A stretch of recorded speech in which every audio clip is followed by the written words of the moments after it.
Hola, buenas tardes. Yo soy Eli Guzmán y les voy a dar una conferencia algo breve, de media hora, sobre la historia de la educación especial de 1980 a 1989, más específicamente en México, pero también nos vamos a acompañar de uno que otro dato que pasó pues a nivel internacional. Bueno, nos vamos a basar en imágenes y texto para que quede un poco más claro. Y bueno, el título de esta conferencia es Los años 80 o el modelo psicogenético pedagógico para la atención de las personas con requerimientos de educación especial. Vamos.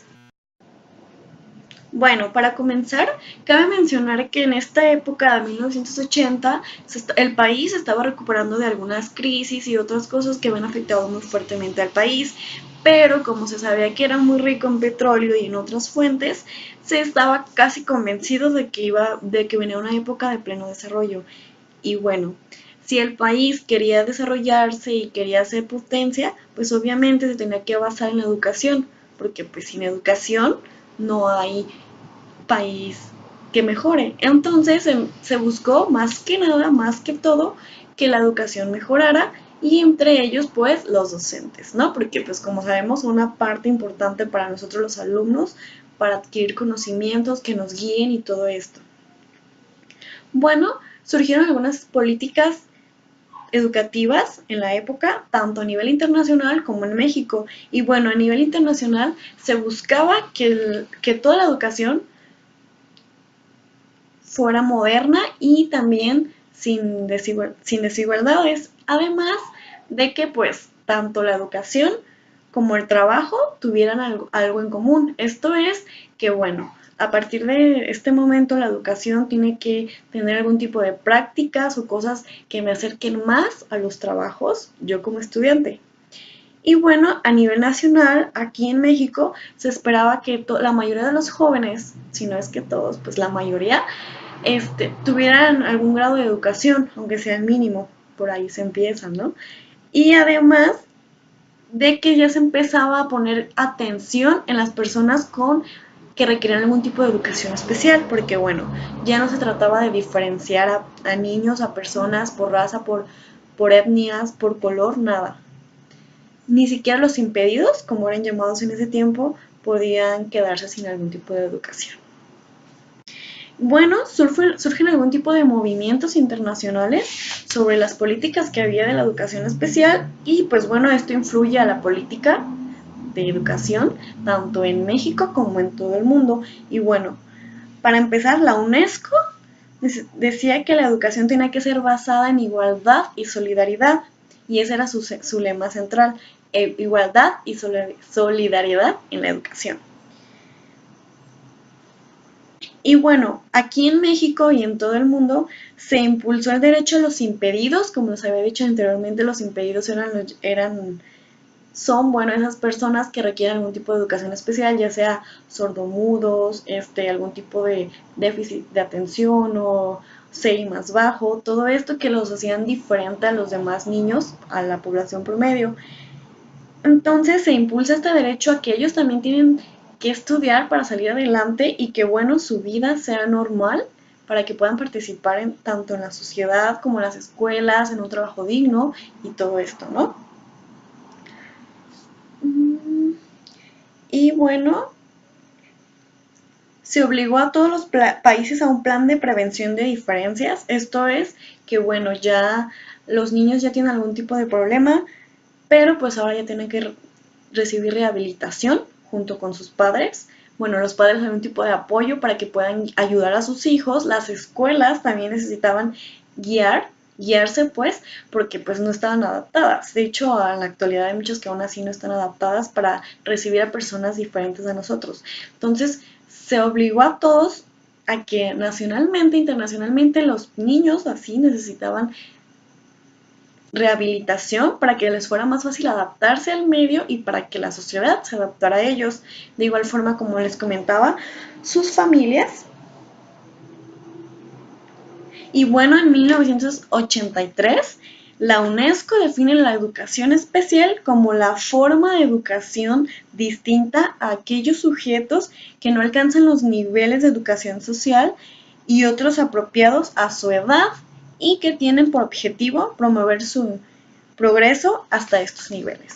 Esto es, son personas que no pueden, por algún impedimento físico, intelectual, o que sea, estar al nivel de sus demás compañeros, tanto en lo social como en lo educativo. Entonces se trata de que ahora la educación se va a enfocar también en ellos y en ayudarlos, apoyarlos y adaptar la sociedad y a ayudarlos un poco, bueno, a que ellos también cooperen para que se puedan ingresar a esta nueva sociedad y sean igual que todos, tengan las mismas oportunidades de trabajo, de educación, de socializar, una vida normal sin que sus impedimentos físicos, intelectuales, lo que sea, se los prohíba.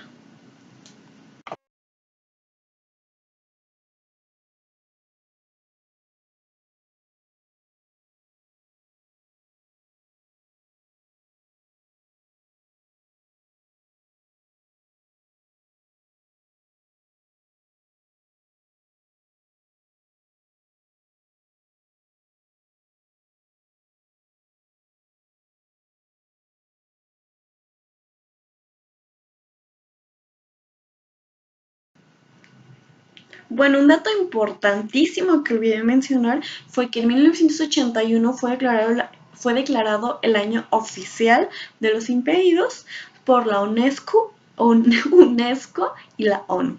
Bueno, a partir de entonces empieza a haber a nivel internacional simposios, conferencias, talleres, pláticas y todo esto en el que puede participar pues el mundo entero sobre cómo prevenir complicaciones para estas personas y cómo rehabilitar, además de cómo se puede adaptar la sociedad, las escuelas y todo esto para ellos, ¿no? Porque era lo importante.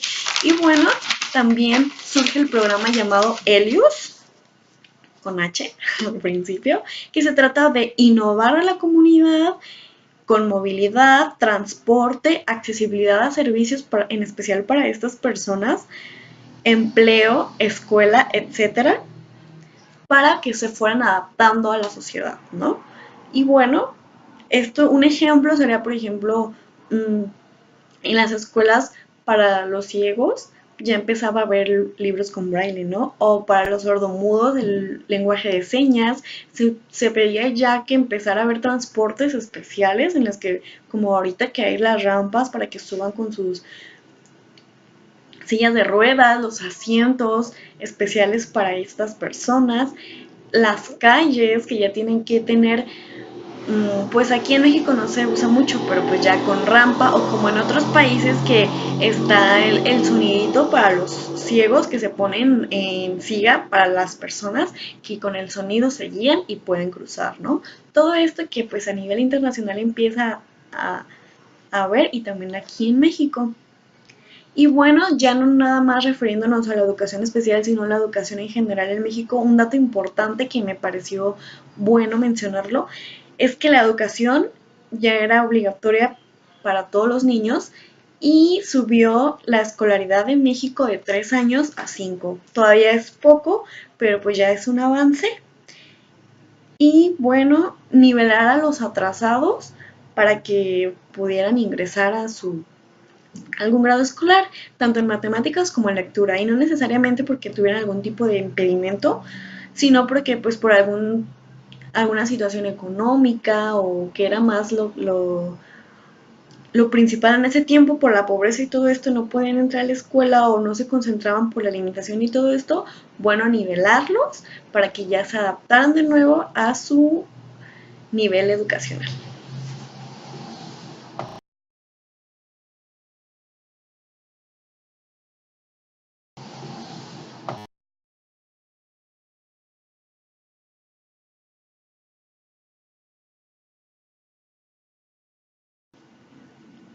Bueno, para continuar vamos a hablar de 1980 a 1982 en el cierre del sexenio del presidente López Portillo. Bueno, lo mismo que antes, ¿no? La importancia de la educación como vía de desarrollo para un país potencial, un país mejor y todo esto, pero dos datos importantes que cabe destacar de este finalizar de sexenio son los siguientes. Bueno, ya no solo se trataba de implementar planes para la educación especial y llevarlos a cabo y todo esto, sino ahora también se trata de evaluarlos, ver si de verdad están funcionando en México lo que implementan en otros países, ver qué es lo que falta, qué es lo que está fallando, en qué sí está bien, hay que continuar, qué hay que modificar y todo esto, para pues que siga mejorando la educación, tanto la normal se podrá decir, como para los chicos con algún tipo de necesidad de educación especial. Y bueno, algo que también me pareció muy importante es que ya no solamente se fijaban en los impedidos, sino que también en los chicos con capacidades brillantes, como les llamaban, los brillantes, que bueno, tenían un CI más alto que la mayoría, que el promedio, y por lo tanto eran de verdad asombrosos, hacían cosas increíbles para su edad, estaban muy adelantados, algunos a nivel emocional, físico, de inteligencia para su edad, ¿no? Y bueno, se estandarizan algunas pruebas aquí en México para poder ubicar en qué área o dónde podríamos acomodar a estos niños y también que pues ofrecerles oportunidades de educación especial para ellos, porque pues obviamente si tenían un CI más alto no se iban a adaptar a las escuelas normales, necesitaban más, necesitaban ser estimulados y apoyados en sus capacidades de sobresalientes, ¿no? Y bueno, se implementa en 1986 el programa CAS, que es el modelo de atención a niños y jóvenes con capacidades y aptitudes sobresalientes.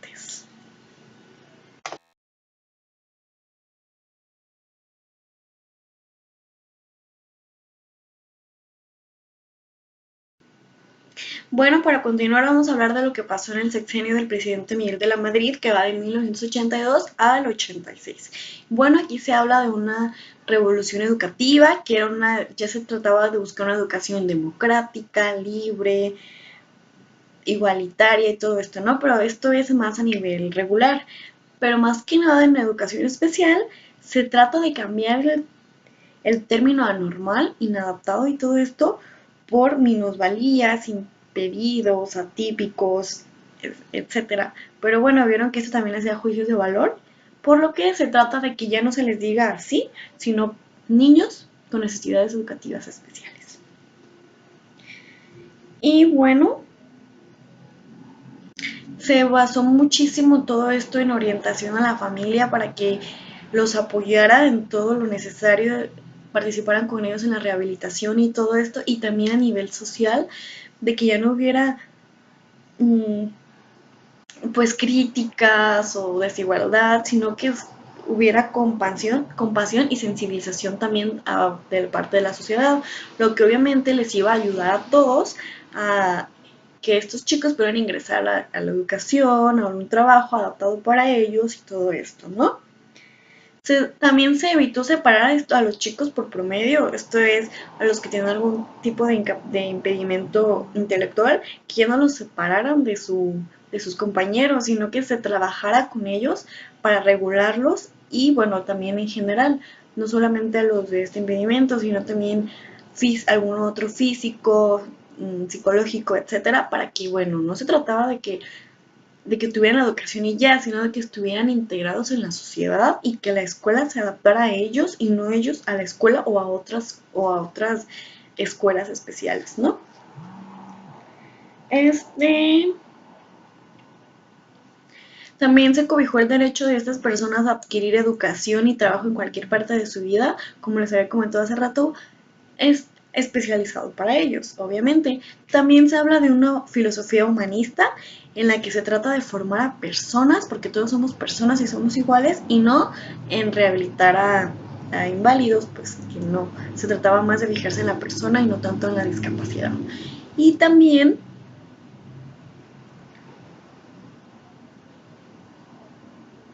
se trataba de que toda la educación se fijara en las posibilidades del alumno y potencializar estas áreas y no tanto fijarse en sus discapacidades o sus limitaciones, porque pues no, se trataba de ser más humanista y ver qué sí puede potencializar eso y no estar todo el tiempo viendo qué es lo que no puede hacer.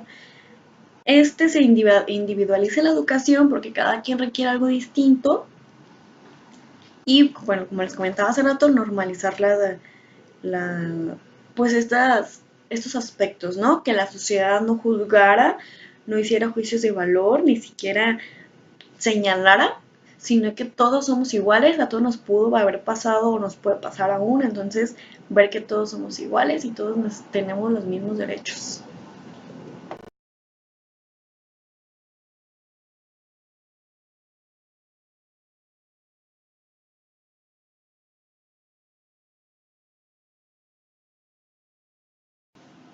Bueno, ahora vamos a mencionar lo importante sobre el primer año del sexenio de Salinas de Gortari, del 88 al 89, en el que, bueno, sigue todo esto de modernización de la educación, eliminar desigualdades y todo esto, ¿no? Pero lo importante en educación especial se refiere a que se incrementan programas para mejorar al docente en educación especial, para que, bueno, estos chicos también puedan recibir educación digna y de calidad.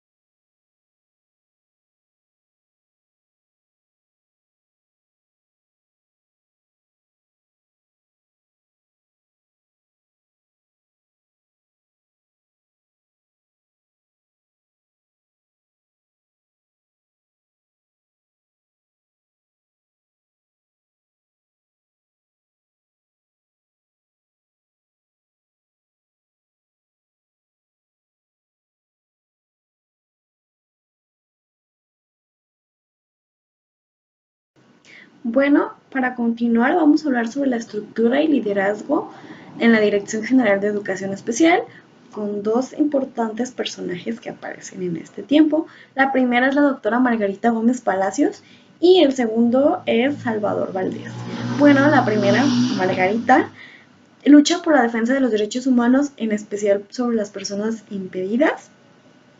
Crea un centro piloto en el que investigan los problemas del desarrollo y del aprendizaje, además de que ella estandariza varias pruebas psicológicas aquí en México para que pues, se pudieran medir los niveles de aprendizaje o cómo aprenden o diferentes deficiencias, y dio importancia a los modelos educativos. Además, como les había comentado, Salvador Valdés, él reestructura los planes de licenciatura en especialistas en educación especial, perdón. Publicó también las estrategias psicopedagógicas que ayudaban a integrar a estos chicos a la escuela y regular a los niños con problemas de desarrollo. Además, en este tiempo, gracias a ellos, se promueve la educación especial en toda la República, respaldada por la Secretaría de Educación Pública, porque pues también ya esto los apoyaba profundamente, por lo que bueno, se supervisó que se sigan las normas y planes vigentes en todas estas escuelas y que no se estuviera cada quien guiando por lo que quisiera, sino por lo que la SEP les estaba marcando, ¿no? Además de estos dos grandes personajes. Y bueno, se abre el sistema de información y estadística sobre información sobre estos chicos. Y pues no sé la cantidad de gente que había con diferentes problemas y todo esto.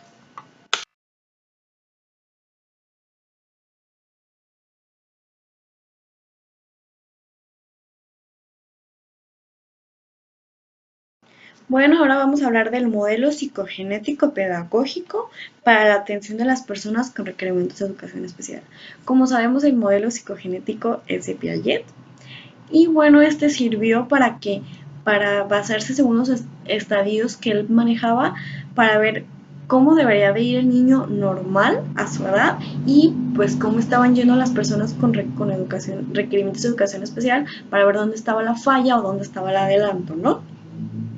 Además de que ese modelo sirvió muchísimo para ver la importancia de la sociedad en el conocimiento, en la construcción del conocimiento y del aprendizaje en los niños y en la sociedad entera, además de que la doctora Gómez dijo que esto serviría para evitar problemas que muchas veces se crean en la misma escuela, ya que los maestros no se dan cuenta de que van muy rápido, muy lento, o que un niño por X circunstancias se tuvo un retraso, entonces pues muchas veces le echan la culpa al intelecto, a la familia, a otras cosas, cuando a veces se dan en la propia escuela los problemas, ¿no? Entonces con esto también sirvió para ver dónde estaba el problema, por qué y cómo hacerle para evitarlo o eliminarlo si se podía.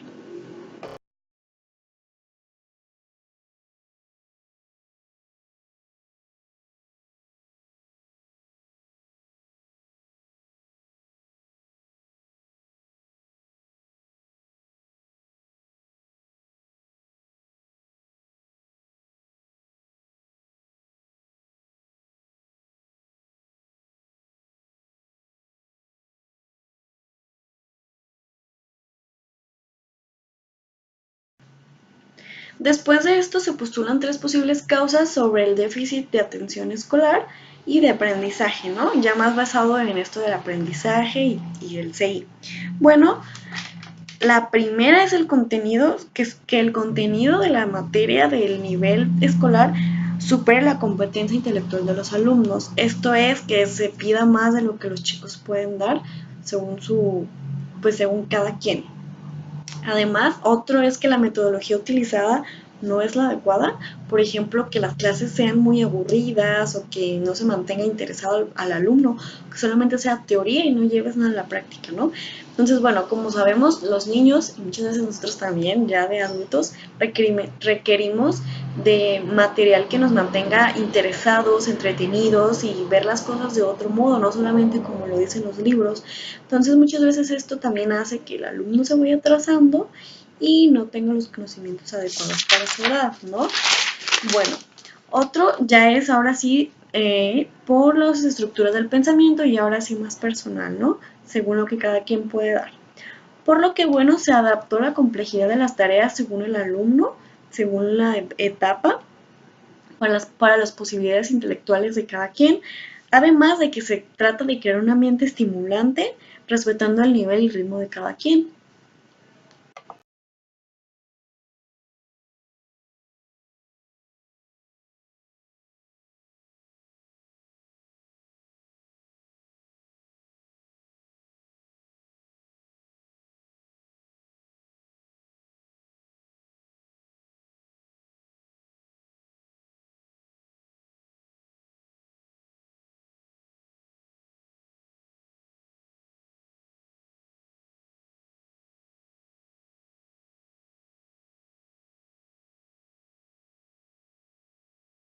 Después en México surge el concepto de educación especial, que es el siguiente, se los voy a leer. Es la esencia de la educación especial en los años 80 implicó un trabajo basado en la pedagogía especial, que se define así. Es una rama de la pedagogía general que, en vista de los mismos fines de la educación regular, sistematiza la teoría y práctica de la educación de acuerdo con las particularidades de los sujetos con requerimiento de educación especial, a los que estudian con la ayuda de ciencias biológicas y sociales.